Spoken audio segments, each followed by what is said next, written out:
네, 기초전자공학의 4월 17일 수업이 되겠네요. 4월 17일 수업을 시작하겠습니다. 오늘 수업에서는 조금 내용에 그 용어들이 좀 있어서 미리 얘기하자면 조금 그 구분을 해야 되는 조금 어려움이 사실 있는데 조금 신경 써서 집중해서 봤으면 좋겠습니다. 자, 그러면 먼저 이제 지난번에 지난 시간에 전류의 세 가지 작용에 대해서 그 얘기를 했었죠. 그 전류의 세 가지 작용에는 그 발열작용, 그 다음에 자기작용, 그 다음에 화학작용이 있다고 했습니다. 여러분들이 아마 초등학교 때 했을 수도 있고 중학교 때 했을 수도 있는데 우리가 다른 것들을 들어가기 전에 보기 위해서 미리 보다 보니까 이게 지금 나왔죠. 그래서 걸 다루게 됐는데, 그럼 전류작용 중에서 발열작용이라고 하는 것은 그 어떤 전기 저항에 전류가 흐르면 열이 발생하는 것. 자, 이게 발열작용이 됩니다. 이거로 해서 뭐 그 응용으로는 뭐가 있나요? 우리가 집에서 쓰는 그 난로를 전기 난로 중에서 이렇게 켜면 밑에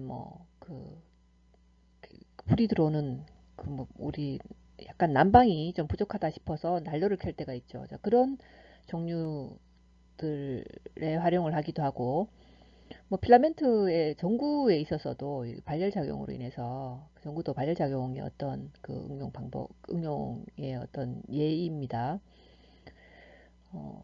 이제 전기 저항에 전류가 흐르면 열이 발생한다는 것. 그다음에 자기작용이라는 것이 있는데, 자기작용은 철심에 코일을 감아서 전류를 흐르게 하면 자기장이 발생한다라는. 전류가 흐르는 곳에 자기장 발생한다. 그리고 앙페르의 법칙이 여기서 살짝 설명되기도 하지만, 물론 앙페르라는 사람이 나오진 않았었죠. 그렇지만 이것은 오늘 앙페르의 법칙의 일부분이 등장할 텐데, 그것랑 연관지어서도 어, 어떻게 보면 같은 내용이 될 수 있겠습니다.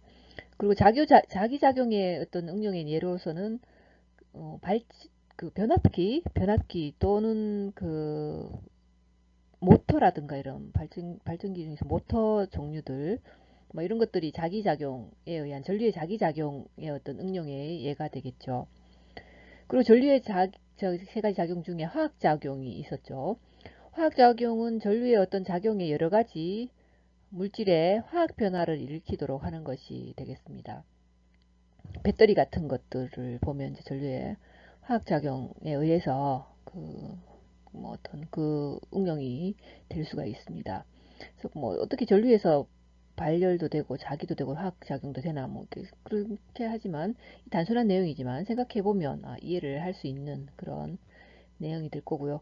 그리고 우리가 전력이라는 그런 용어를 지난번에 얘기했었는데, 전력은 너무나 잘 알고 있죠. 이제까지 뭐 전력이 P 이렇게 해서 잘 알고 있는데, P라는 그 기호를 우리가 쓰고 있지 않겠습니까? 그래서 전류가 1초간에 하는 일을 갖다 전력이라고 우리가 보고 있습니다.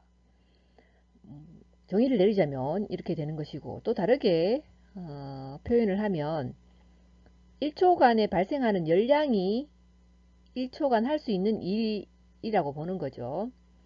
자, 이 단위는 와트가 되겠습니다. 그래서 여기서 나온 식이 P는 VI라고 되겠죠. P는 VI인데 이 V는 또다시 옴의 법칙에 의해서 IR로 바꿀 수가 있죠. 이렇게 IR.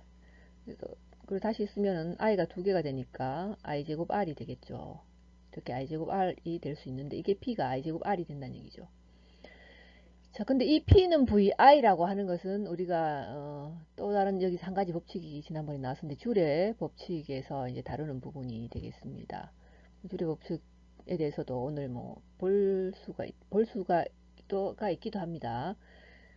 그 전력에서 나오는 또 다른 용어 하나에는 전력량이었죠. 그 전력의 일을 한 시간을 곱한 값으로 결정이 된다는 얘기죠. 전력은 1초 동안에 하는 일에 대한 거였지만 이 전력에다가 일을 한 시간을 곱한 값으로 그 전력 양을 둘 수가 있는데, 이 단위는 와트 아워라고 해서 WH라는 표현을 사용합니다. 이 전력 양이라는 게 있다는 것을 좀 기억해야 될 필요가 있고, 그다음에 마력이라는 게 있었죠. 생소하지만 마력이라는 게 있는데, 이 마력이라는 것의 의미는 1초간에 얼마만큼의 일을 하느냐를 나타내는 식으로서 기호는 PS를 사용한다고 했습니다. 그래서 이 PS, 1PS라는 것은 736W가 되겠죠. 이것은 마력과 전력의 어떤 관계를 지금 표시해주는 그런 중요한 내용이 될 수 있겠죠. 1마력은 736W 해서 이 와트가 들어있는 게 전력이 되겠죠. 그렇게 되고, 또 이 마력을 다르게 표시를 하자면 1마력은 75kg의 무게를 1초간 1m 들어 올리는 일률이다 라고 얘기합니다. 지난번에 말의 그림을 그려놓고서 말이 이렇게 끌어당겨 올리는 그런 그림이 있었죠. 75kg이 보통 성인 남성의 몸무게 정도가 되지 않을까 싶은데 이렇게 쉽게 끌어올릴 사람이 있을까요? 그래서 아마 말이 한다고 했겠죠. 물론 할 수 있는 사람도 그런 분도 있긴 하겠죠. 네. 줄의 법칙이라는 것이 이제 나왔습니다. 자, 줄의 법칙을 이제 풀어서 보면 도체의 전류가 흐를 때 발생하는 열량은 전류의 제곱과 저항을 곱한 값에 비례한다.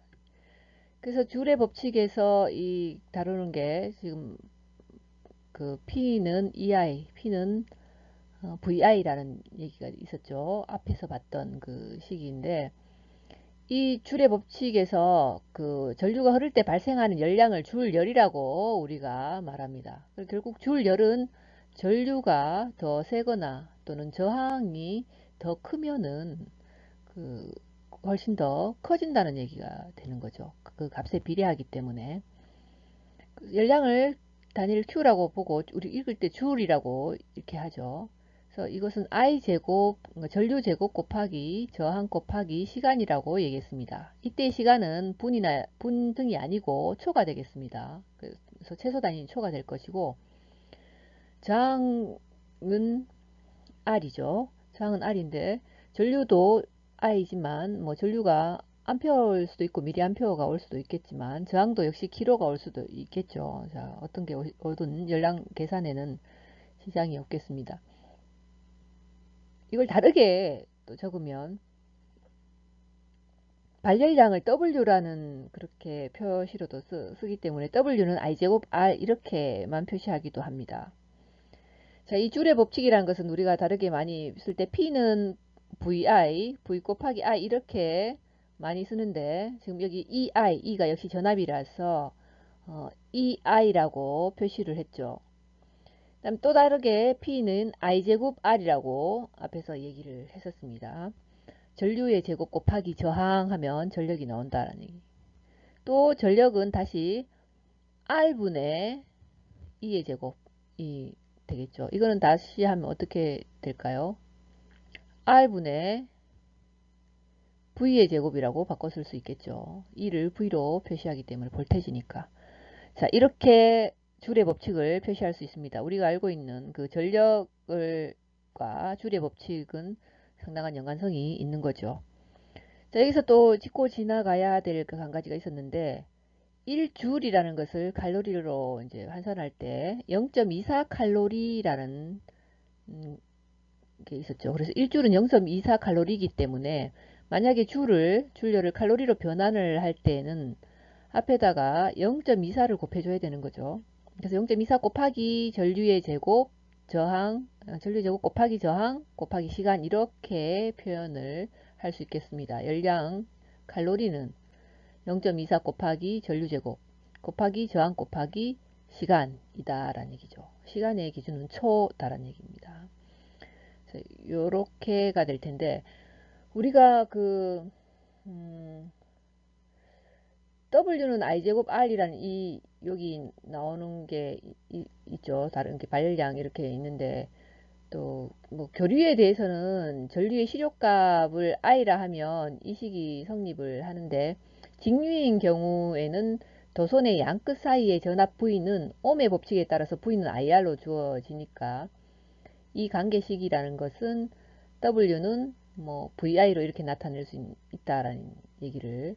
자, 결국 얘는 교류 AC에 대한 어떤 그 표시의 느낌, 다음에 이쪽은 DC에 대한 어떤 표시의 그런 느낌이 되는 거죠. 그래서 위에 관계식에서 그 W는 VI로 쓸 수 있다. P는 VI인데 W는 VI라고 이렇게 쓸 수 있다는, 여기를 W로 바꿔서 쓸 수 있다 이 말이었습니다. 그 전압 V를 가해서 전류 I를 흘릴 때 기전력의 일률, 즉 1초간에 하는 일은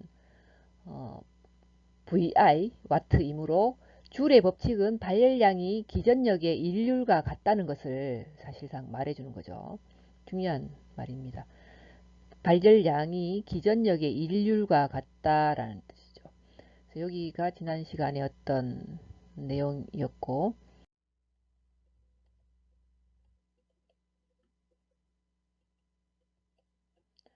자, 그래서 지금 이야기하게 될 것은 전기와 자석의 관계가 될 텐데, 이 전기와 자석의 관계 내용 중에 너무나 많은 용어들이 포함이 되어 있어서 주의해서 좀 봐야 될 텐데, 자기에 대해서 이야기할 거고, 또 자석의 성질, 자석의 작용, 자석은 철을 당긴다. 자석은 철을 당긴다는 말은 이런 뜻이 되겠죠. 자기 유도라는 얘기입니다. 여기서 자기 유도를 이야기하겠다. 이런 얘기가 될 거고, 그 다음에 일시자석과 영구자석이라는 말이 뒤에 나오죠. 일시자석과 영구자석이라는 것도 역시 새로운 그 용어가 지금 될 겁니다. 그다음 분자자석설이라는 어떤 그 내용이 나오고, 전류와 자계와의 관계에 대해서 또 그 다루게 될 거고, 전기와 자석의 관계를 이야기하게 하는데 그 전에 전류와 자계와의 관계를 먼저 얘기를 하는 거죠. 우리가 이미 알고 있는 것일 수도 있겠죠. 그 다음에 코일이 만드는 자계, 그다음 코일과 전자석의 차이점, 또 자석과 자기회로, 자석이라는 것도 여기 나왔죠. 자석, 또 전자석이라는 말도 여기 나왔습니다. 그래서 자기 회로와 전기 회로의 비교, 역시 전기와 자석의 관계이기 때문에 자기 회로와 전기 회로의 비교가 있을 것이고, 자속 밀도, 자화력, 투자율이라는 용어가 있는데, 이것들은 세 가지는 간단한 식이 존재합니다.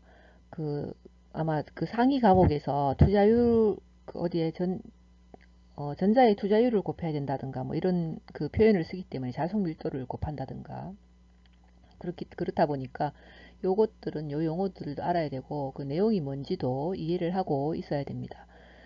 그리고 또 이제 자화 곡선이라는 게 나오고, 자기 포화라는 용어, 또 잔류자기라는 말이 나오는데, 요것들에 대해서도 무엇을 의미하는지를 조금 알아야 될 필요가 있겠는데요. 굉장히 많이 듣던 것들이 대부분은 나오는데, 듣던 그 용어들이 비슷하기 때문에 헷갈릴 수가 있겠죠. 정확하게 그 용어들을 조심해서 기억해야 된다는 얘기죠. 많이 나오니까 안 헷갈려야 되고, 어렵지도 않고 평이한 것들이기 때문에 또 거기다 많이 쓰이는 것들이 되겠습니다. 몇 가지를 중요하게 찝어본다면, 그 다음에 자기 유도라는 것, 일시자석, 영구자석, 이 표시에서는 그렇죠. 또 분자자석설이라는 거 중요한 개념이 될 수도 있고, 전자석이라든가 자속, 그 다음에 이 자속 밀도라든가 자화력, 투자력은 굉장히 중요한 것들이 되겠고, 그 다음에 자화 곡선, 자기포와 잔류자기도 역시 알아야 되는 그런 용어들이 되겠습니다. 좀 주의해서 보자는 의미에서 이렇게 한번 짚고 들어갑니다. 그럼 자기라는 게 먼저 나왔죠.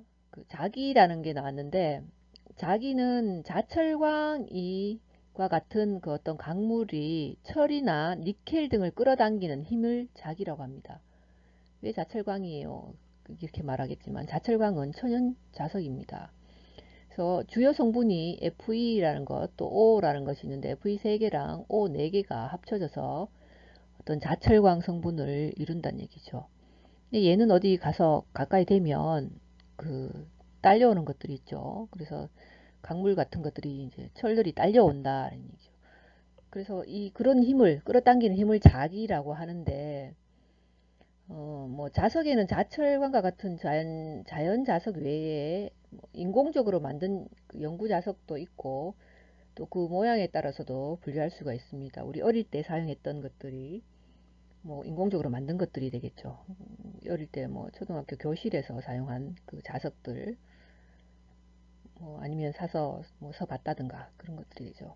자, 여기서 또 자성이라는 말이 나오는데 이 자성은 자기의 성질이 되겠습니다.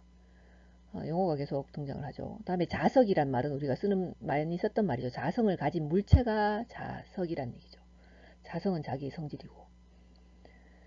여기 이제 봤던 자철광과 같은 천연 자석이 이렇게 있으면 그 천연 자석들은 보면 그 뭐 이런 얘가 천연 자석이란 얘기죠. 자철광. 근데 밑에 뭐가 딸려 있냐 하면 여기 밑에 이렇게 그 나사못들이 지금 붙어 있죠. 나사못 같은 것들이 여기다 이제 이렇게 많이 붙어 있는데 얘는 가까이 가져가기만 해도 이렇게 다 딸라서 붙는 거죠. 힘이 좋아서 가끔 가다가 이렇게 멀리 떨어져 있어도 착착 날아가서 거기다 붙기도 합니다. 자, 그런 것들을 볼 수 있는데요. 자, 이게 천연 자석이 되겠죠. 또 이 뭐 다른 모양은 보면 그 막대 자석이 되겠는데 이 막대 자석이 이제 많이 봤던 여기가 N극이 뭐 N극이 쪽 편이 있고 S극이 있는 그런 막대 자석 어릴 때 봤던 그런 자석들이 되겠습니다. 다음 옆에는 좀 이렇게 둥글게 말발굽 밑에 붙어 있는 거 이쪽 편이 N극이고 여기가 N극 S극인 말굽 자석이죠. 이렇게 그 모양에 따라서 약간 분류가 이게 자석들이 되고 있습니다. 그렇고 그 다음에 그 이 자석들의 성질을 살펴보면 그 먼저 자극이라는 또 용어가 나오죠. 자극, 자력, 자개는 자장이라는 뜻도 됩니다. 또 자력선이라는 그런 용어도 지금 나옵니다. 이 자석의 성질에서 자극이라는 것은 어떤 자석의 양 끝부분이 되겠죠. 뭐가 있습니까? 여기에 자극은 N극과 S극이 여기에 해당됩니다. 또 이 극은 단독으로는 절대로 존재하지가 않습니다. 그래서 이 두 개의 자극은 어떻게 보면 전기의 어떤 플러스랑 마이너스와 같은 어떤 성질을 가지고 있는데요. 같은 자극끼리는 서로 반발을 하고 또 다른 자극끼리는 서로 흡인을 한다는 얘기, 서로 달라붙는다는 얘기입니다. 뭐 서로 흡수하듯이 막 이렇게 땡겨온다는 얘기가 됩니다. 그런데 이제 뭐 그 N극끼리 하면 반발, 뭐 N극과 S끼리 붙는다 이런 뜻이죠. 그리고 이렇게 그 흡인과 반발하는 힘을 자력이라고 합니다. 흡인과 반발하는 힘을 자력이라고 표현을 쓴다는 얘기죠. 그러면 이 자개라는 말도 자개랑 자장은 똑같은 뜻이라고 표시가 되어 있는데 자력이 작용하는 공간, 흡인과 반발할 수 있는 공간이란 얘기죠. 자력이 작용하는 공간 또는 뭐 자기의 힘이 미치는 범위 뭐 이런 곳을 자개 또는 자장 이런 그 단어를 많이 들었었죠. 그래서 자개라는 말을 쓴다든가 자장이란 말을 쓰면 그 주위에 미치는 범위가 된다. 자석이 미치는 범위 또는 자개가 그 자력이 미치는 범위 이런 얘기가 된다는 얘기입니다. 또 자력선이라는 게 있는데 N극에서 S극으로 자기의 힘을 가진 선이죠. 자극 근처에서 밀집하고 멀어질수록 적어집니다. 자, 이것은 우리가 어릴 때 해봤던 실험이 있었죠. 색가루 같은 것들을 이렇게 그 자석 주위에 N극이나 S극 주위에 붙여보면 이렇게 막 그 모양이 N극 쪽에 이렇게 붙어 있는 거, S극 쪽에 붙어 있고 이렇게 뻗어져 있는 것을 볼 수 있었습니다. 자, 이런 선이 바로 자력선이 될 수 있는데 자력선의 분포를 보면 이렇게 N에서 S 쪽으로 이렇게 흐릅니다. 얘는 이렇게 뻗어 나가는데 얘는 이렇게 들어오죠. S극 쪽은. 자, 들어오는 방향이라는 얘기. 그래서 N에서 S로 간다라는 것을 좀 기억하고 그 자극 근처에서는 밀집하고 멀어질수록 이렇게 적어진다. 여기 근처가 이렇게 밀집하죠. 그렇게 돼 있다는 얘기. 그러면 이 그 지구와의 지침 관계를 자석의 성질 보면 지구도 사실은 거대한 그 자석이죠. N극에서 S극으로 큰 자력선이 작용하고 있습니다. 그게 바로 지작이라고 하는데, 지금 이 그림에서 보면 여기가 S극이죠. 여기는 N극이네요. 자, N극에서 S극으로 자력이 선이 있어야 되는데, 지금 자, 이 그림이 지금 교재에서 갖고 왔는데 그 바뀌었죠. 그죠? 이렇게 방향이 돼야 되는데, 자, 요거는 보지 마시기를 바랍니다. 이 표시가 잘못됐습니다. 화살표 방향이 잘못됐습니까? 자력선 방향이 N에서 S로 이렇게 외부적으로는 그렇고 내부에서는 S에서 N 쪽으로 이렇게 흐를 수가 있겠죠. 자, 이렇게 돈단 말이죠. 그러니까 이 결국은 N에서 S로 올라가야 되는 겁니다.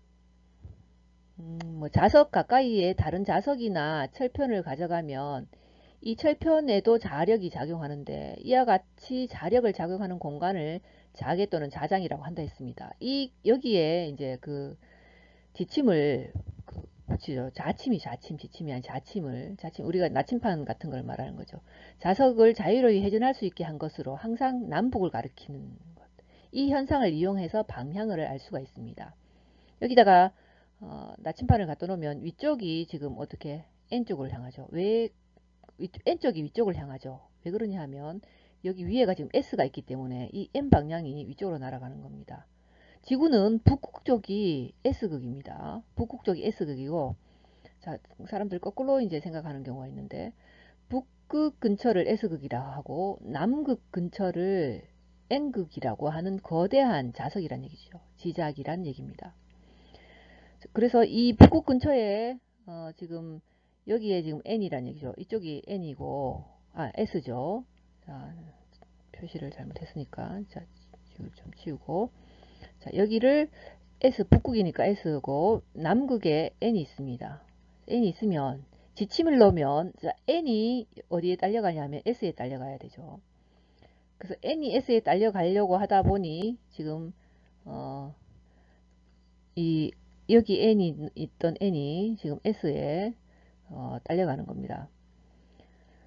그래서 N 방향이 나침판이 그 N이 가리키는 쪽이 북쪽이란 얘기입니다. 나침판은 그렇지만 실제로 북극은 S극이라 이 말이죠. 그래서 서로 붙을 수 있어서 그런 증상이 있다. 그래서 여기 주의해서 봐야 될 게 지금 N에서 자력선이 S로 간다는 얘기입니다. 이게 여러분 교재인데 교재가 지금 그림이 조금 이상이 있네요. 자, 제가 다른 데 그림을 굳이 안 갖고 와도 교재에 지구가 있어서 그대로 갖고 왔더니 자력선 방향이 조금 이상이 있죠. 자, 이 방향은 잘못된 방향입니다. 자, 이 방향 이렇게 해야 되고, 자, 이렇게 바꿔야 되죠. 내부에서는 이렇게 내려올 수 있다고 얘기했죠. 자, 그걸 주의해서, 그림이 지금 뒤집어져 있으니까 주의해서 보기 바랍니다. 그럼 자기의 그 자석의 작용은, 뭐 우리가 뭐 어릴 때 역시 해봤지만 자석 위에 철분이라고 하는 게 쇳가루를 뿌리면 곡선을 그리게 되죠.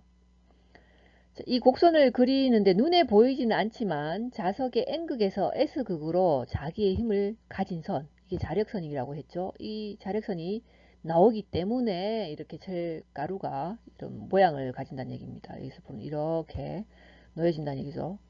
이런 모양으로 놓여진다는 얘기죠. 그래서 자력선의 정리라는 그 네 가지 정리가 지금 나오죠. 그 자력선의 정리 네 가지를 보면 첫 번째 자력선은 N극에서 나와서 S극으로 향한다. 자, N극에서 나와서 S극으로 향한다고 얘기를 했습니다. 그 다음에 자력선의 방향으로 자개의 방향을 알 수 있다. 자력선의 방향으로. 자, 자력선이 이렇게 돌면 자개의 방향이 그렇다는 얘기죠. 자, 그러면 자력선의 밀도로 자개의 세기를 나타낸다. 자, 자력선의 밀도라는 것이 자속 밀도입니다. 나중에 나오게 되겠지만 자속 밀도란 얘기죠. 자력선의 밀도가. 자, 이것으로 자개의 세기를 표시한다라는 것을 조금 기억하고 그리고 또 자력선은 서로 물리치며 어울리지 않는다. 자, 요것은 이제 기억하기가 조금 이게 뭐지라고 생각해 보면 굉장히 쉬운 내용인데 서로 물리치며 어울리지 않는, 서로 교차하지 않는다라는 게 있죠. 서로 교차하지 않는다. 역시 이 네 가지는 조금 기억할 필요는 있겠습니다. 성질이고 정리이니까. 이렇게 돼 있는데 지금 그림으로서 보면 두 개의 그 자석이 여기 놓여 있죠. 근데 그 자석이 지금 S극이 이렇게 맞붙는 곳에 한쪽은 S극이고 한쪽은 N극입니다. 서로 다른 극을 놓아 놓으니까 자력선이 어떻게 되나요? 자력선이 지금 이렇게 넓게 펼쳐져서 마치 한 개의 자석처럼 행동을 하니까 이렇게 놓여지는 거죠. 이렇게 놓여지고 있어요. 그런데 옆에 것을 보니까 두 개를 놨는데 이번에는 뭐가 틀리냐 하면 여기가 N극, 여기도 같은 극끼리 이렇게 놨다는 얘기죠. 지금 같은 거를 놓으니까 지금 이 보면 얘도 N극이고 얘도 N극이죠. 그러니까 결국 자력선이 이렇게 얘도 틀리고 얘도 틀리고 얘도 틀리고 얘도 틀린다. 이 말이 여기가 지금 연결이 되고 서로 겹쳐지는 자력선이 하나도 없죠. 자력선은 서로 물리치며 어울리지 않는다. 교차하지 않는다는 성질을 여기서 발견하게 됩니다. 두 개를 뭉쳐놔도 지금 이렇게 와서 이렇게 붙는 게 아니고 길게 한 개로 인식해서 붙죠. 서로 뭉쳐지지 않는다는 얘기죠. 또 따로 이렇게 서로 밀치는 극끼리 이렇게 붙여놓으니까 각각 지각각 따로 이렇게 놀더라는 얘기입니다. 그래서 이게 이제 자석의 어떤 자력선의 어떤 그 성질을 또 아니면 자력선의 정리라고 해서 네 가지가 되는데 이 특징을 조금 기억하시고 그리고 나서 다음으로 넘어가겠습니다.